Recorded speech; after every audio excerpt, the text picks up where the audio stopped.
Hello बच्चों, तो फिर आज हम सुनते हैं छोटी सी नई कहानी। कहानी का नाम है न कोपी तुच्छा। यह कहानी संस्कृत में बच्चों, मैं इसके संस्कृत और हिंदी दोनों ही आपको बताऊंगी। तो संस्कृत है न कोपी, कोपी में संधि है, क धन अपि, कोपी।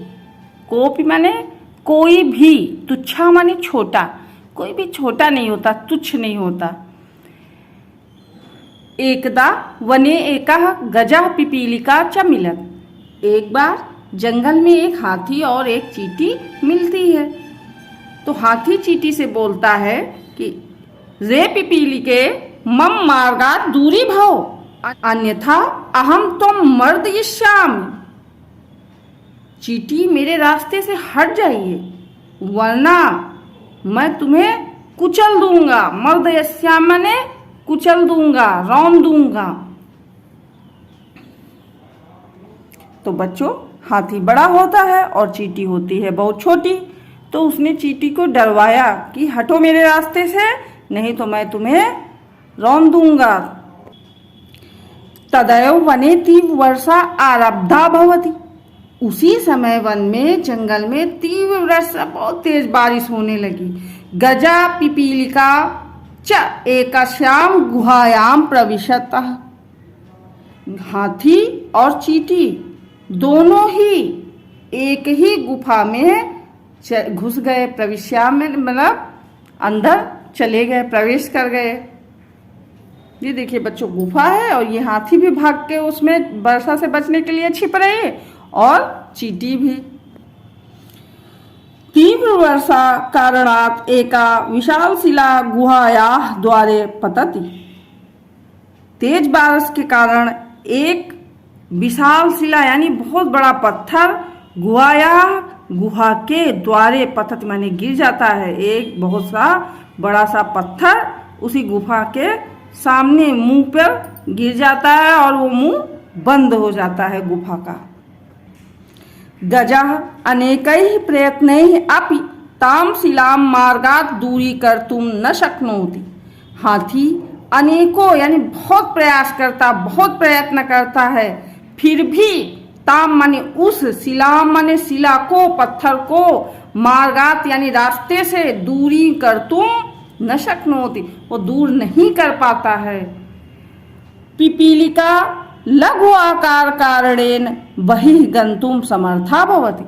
और जो चींटी थी वह छोटे आकार के कारण बाहर जाने में समर्थ हुई, वह बाहर चली गई। क्योंकि चींटी तो बहुत छोटी होती है, कोई छोटा सा दराज या छेद देख के वो उससे तो बाहर निकल गई। लेकिन बच्चों, फिर बाहर निकल के चींटी ने क्या किया? पिपीलिका भो मित्राणि आगच्छन्तु शिलां दूरी कर्तुम सहयोगम कुर्वन्तु। पिपीलिका जो थी वो जंगल में जाके और हाथियों को और जानवरों से कहती, आगच्छ, आओ आओ और शिला को हटाने में सहयोग करो। वो सारे जानवरों को बुला के लाती है। पिपीलिका वनस्य अन्य पशूनां सहायेन शिलां दूरी करोति। चींटी जो थी वो दूसरे जानवरों की सहायता से उस शिला को, उस पत्थर को उस गुफा के रास्ते से हटा देती है। पिपीलिके क्षम्यताम। जब पत्थर हटा देते हैं तो फिर क्या होता है? वो जो अंदर फंस गया था हाथी, वो बाहर निकल आता है। जब फंसा हुआ हाथी बाहर आता है तो वो चींटी से माफी मांगता है, कहता है पिपीलिके चींटी क्षम्यताम संसारे अकारेण कोपि न तुच्छा न श्रेष्ठा सर्वे समानाः सन्ति। पिपीलिके है चींटी, क्षम्यता माने मुझे माफ कर दीजिए। संसार में अकारण ही कोई न तो छोटा होता है ना श्रेष्ठ होता है। सर्वे समानाः सन्ति, सभी समान होते हैं। कैसे? अगर बच्चों चींटी थी तो वो दराज से निकल आई, अन्य जानवरों को बता के उस पत्थर को हटवा दिया, वरना हाथी तो उसी के अंदर मर जाता। ये बात तो हाथी की समझ में बहुत बाद में आई। तो बच्चों, आपने ये कहानी सुनी, आपको कैसे लगी कहानी? ये है कि एक हाथी एक चींटी को बहुत छोटा समझ के कहता है कि तुम मेरे रास्ते से हट जाओ, नहीं तो मैं तुम्हें कुचल दूंगा। तभी वहाँ बारिश होने लगती है, दोनों एक गुफा में छिप जाते हैं। बारिश के कारण एक बहुत बड़ा सा पत्थर आके उस गुफा के मुंह पर लग जाता है। हाथी भीतर से उसको हटाने की बहुत कोशिश करता है, लेकिन वो पत्थर गुफा से हटा नहीं पाता है और परेशान हो जाता है। लेकिन चींटी जो कि बहुत छोटी होती है, उस गुफा से बाहर रेंगते हुए निकल आती है और अन्य जानवरों से जंगल में आके बताती है, उनको बुला के ले जाती है और उस पत्थर को हटवाती है। तो जब हाथी की जान चींटी बचाती है, तो जब हाथी बाहर निकलता है गुफा से, तो उसे बहुत अफसोस होता है। उसे ये बात समझ में आ जाती है कि जीवन में या इस संसार में भगवान ने जिसको भी बनाया है, छोटा या बड़ा, वो अकारण नहीं बनाया है, उसका भी कोई न कोई कारण है।